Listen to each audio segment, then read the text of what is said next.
kalau ada satu hal yang sangat tidak diinginkan oleh fans F1, hal itu ialah dominasi. Dalam beberapa musim sebelumnya, kata dominasi ini udah nggak asing lah ya bagi kita para fans F1. Awal hybrid F1 didominasi oleh Mercedes, akhir era V8 didominasi oleh Red Bull, awal 2000-an didominasi oleh Ferrari, dan akhir 80-an didominasi oleh McLaren. Dan masih banyak lagi di mana suatu musim itu didominasi oleh suatu tim atau pembalap. Tapi, apakah dominasi ini selalu merupakan hal buruk atau sebenarnya ada hal positifnya juga? Nah, hari ini kita akan bahas itu.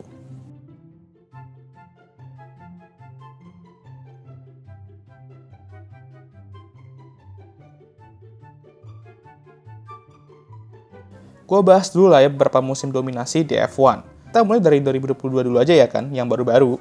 Musim 2022 merupakan musim di mana F1 meluncurkan regulasi baru yang diharapkan dapat membuat balapan lebih ketat dan seru, plus terdapat sebuah acakan dalam grid. Jadi grid itu bakal ke-scramble ya urutannya. Biasanya tujuan regulasi baru diadakan ialah untuk menghentikan suatu dominasi tim, meskipun gak dibilang langsung kayak gitu. Nah, musim 2022 telah membuktikan bahwa betul, balapan terlihat lebih ketat dan menyalip juga sedikit lebih mudah dibandingkan dengan regulasi sebelumnya.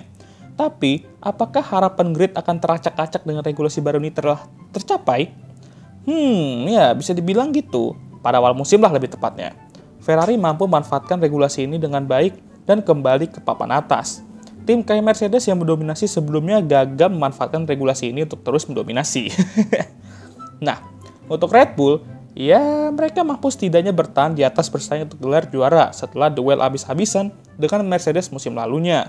Tapi seiring berjalannya musim, Max dan Red Bull terlalu OP coy bagi Ferrari yang tidak memiliki kata strategi dalam kamus mereka, dan Mercedes yang terlalu hobi main jungkit. Red Bull akhirnya berhasil mengunci gelar konstruktor setelah puasa 9 tahun. Nah, Red Bull memenangkan 17 dari 22 balapan musim itu, dan 15 dari 17 itu dimenangkan oleh Max Verstappen. Jadi sudah jelas bahwa pada akhir musim, regulasi baru ini meskipun menciptakan aksi balapan yang lebih ketat, tapi ternyata regulasi ini juga menyebabkan musim dominasi yang lain ya. Nah, musim 2023, meskipun dengan pengurangan wind tunnel akibat hukuman budget cap ya, Red Bull masih sama gacornya atau bahkan lebih mengerikan dari musim lalu. Di Bahrain Grand Prix kemarin, Max dan Red Bull kembali mendominasi balapan dan ya nggak ada lawan basically. Dari sini aja udah muncul ekspektasi bahwa Red Bull akan kembali mendominasi F1 musim ini. Fans F1 setelah Bahrain Grand Prix be like, udah ini mah dominasi, musim ini bakal bosen, kangen dominasi Mercedes. Bentar, gimana? Ya untungnya dominasi Red Bull ini sedikit tertutupi sama Pak D asal Spanyol kita ini, yaitu Fernando Alonso yang meraih podium kemarin. Jadi karena Nando meraih podium, sedikitlah kita lihat komen-komen tadi. Kecuali kalau kalian menyelam Twitter lebih dalam, wah, lebih kacau dari balapan ST Ocon kemarin. Tapi serius dah, bagi kalian yang belum siap mental, jangan pernah melihat atau bahkan berduel tweet dengan fans F1 di Twitter. Kacau habis coy. Oke, balik lagi. Dominasi Red Bull sejauh ini di era regulasi baru memang sedikit underwhelming sih, saking OP-nya Red Bull dan Max. Hal ini juga sama ketika Red Bull dan Asep terlalu OP di akhir-akhir era V8. Ya meskipun musim 2010 dan 2012 itu nggak bisa dibilang dominasi, tapi 2011 dan 2013, sama aja sih kayak Red Bull sekarang. Sama juga kayak Michael Schumacher di awal 2000, di mana dia basically nggak ada lawan, kecuali pas 2003 di mana Juan Pablo Montoya dan Kimi mampu menantangnya. Sampai pada akhirnya diakhiri oleh Nando dan Renault di 2005. Itu pun juga karena perubahan regulasi ya guys ya. Tapi dominasi Mercedes di awal era hybrid, ya kalau dari persaingan tim ya itu aja ya. Kalau nggak Mercedes, ya Mercedes. Tapi kalau dari persaingan pembalap, di awal hybrid era ya gacor kali lah. Lewis sama Nico jambak-jambakan di setiap musimnya untuk gelar juara. Dan itu tentu menghibur kita sebagai penonton ya, meskipun yang menang ya mereka-mereka aja gitu. Ya meskipun setelah Nico pensiun, Lewis cuma dilawan sampai awal musim aja. Akhir musim rivalnya langsung tertimpa palu dan Lewis mendominasi.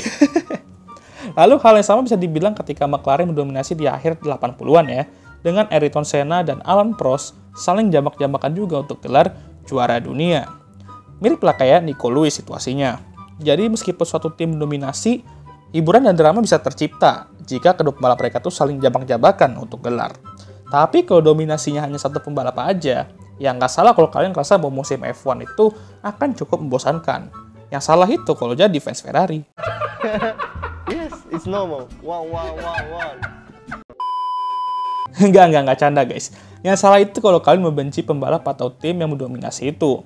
Mereka kan udah capek-capek bangun mobil kenceng, pembalap juga udah bekerja keras untuk perform semaksimal mungkin, tapi kalian hujat karena hanya menang-menang terus. Yang nggak masuk akal lah. Harus ya kalian ngekritik tim dan pembalap lain yang nggak bisa mengimbangi tim dan pembalap yang dominasi itu.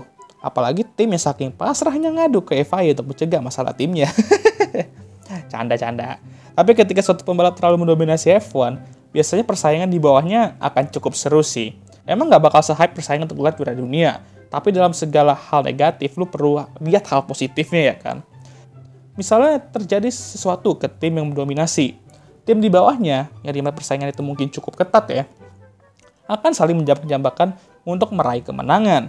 Nah itu kan cukup menghibur tuh biasanya. Jadi sekarang kesimpulannya ialah, dalam suatu dominasi, baik itu dominasi pembalap, atau tim, atau bahkan dua-duanya, ada sebuah positif dan negatifnya. Negatifnya ya jelas, membosankan untuk melihat yang menang ya itu aja ya kan. Dan kesel karena tim dan pembalap lain tuh nggak ada yang bisa menantang mereka. Positifnya ialah, kalau misalnya ada persaingan antar pembalap satu tim, kayak Nico Lewis atau Senna Prost, itu bisa menimbulkan drama dan entertainment yang kita inginkan. Lalu kalau misalnya satu pembalap terlalu mendominasi ya makin membosankan kalau kita tonton sekarang nih. Tapi kita harus apresiasi sebuah greatness juga.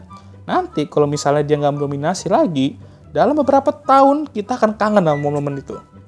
Hal itu udah terjadi kayak Ayrton Senna, Michael Schumacher, Sebastian Vettel, dan bahkan Lewis Hamilton sekarang. Bayangin, dulu banyak orang yang kesel dan bosan sama dominasi Lewis.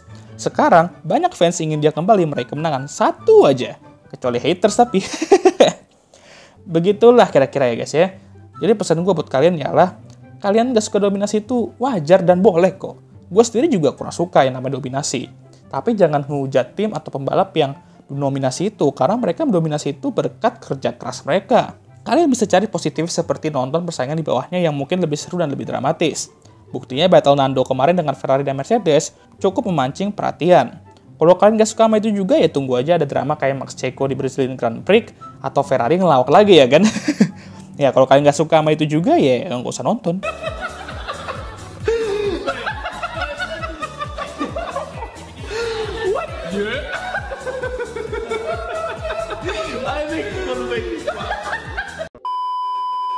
Oke lah, sekian video kali ini. Gimana menurut kalian? Apakah kalian ngerasa bahwa dominasi adalah hal yang selalu negatif atau ada positifnya juga? Sama kayak opini gue ini. Tulis komentar kalian di kolom komentar. Dan jangan lupa untuk like, subscribe, dan share video ini. Dan jangan lupa juga untuk nyalakan lonceng notifikasi agar kalian semua tahu ketika gue ngupload video baru. Jangan lupa juga untuk follow IG gue ya sekalian. And I'll see you guys next time. Goodbye.